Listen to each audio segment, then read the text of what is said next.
So in terms of specifics, there's a number of telecom operators and in particular mobile operators that have prohibitions in place in terms of the type of uses that you can do with your internet access as a consumer or as a citizen. So a lot of them restrict the use of things like Skype or what's called voice over IP. Others have restrictions on video or on audio or on things called like streaming or peer-to-peer.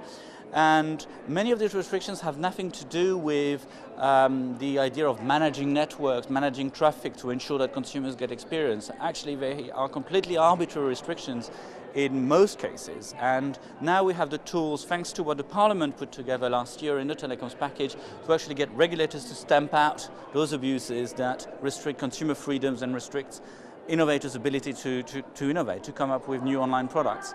And so the idea today is to explain, well, we have those provisions, but now it's time for the Commission and EU institutions generally to clarify a bit what the telecoms package actually meant and how it should be applied in practice, so that as soon as possible we can get regulators to act and stop the abuse that we witness and suffer from every day in Europe these days.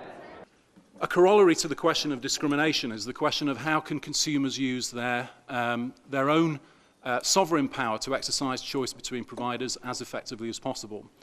Transparency is a key issue, therefore, and it is clear that the existing state of transparency in relation to traffic management is highly mixed, very variable both between different jurisdictions and different providers. So we want to introduce consistency and rigour to the process of requiring transparent information to be provided. And that may involve going beyond, if you like, the traditional approach of the telecoms lawyer to transparency, which is to make sure that somewhere in terms and conditions there's a legal clause that covers any and all eventualities, to something that allows real and meaningful behavioural change by consumers. It's been well reported that the demand for mobile internet, driven by smartphone adoption, dongles and embedded devices, will lead to at least a quadrupling of traffic within the next 3 years. It has been reported that operators have faced unprecedented levels of demand in some cities. As technology advances rapidly, connectivity will be an everyday reality for many devices, such as cameras, TV, navigation systems, smart meters and health monitoring, bringing new challenges for operators in providing service to all.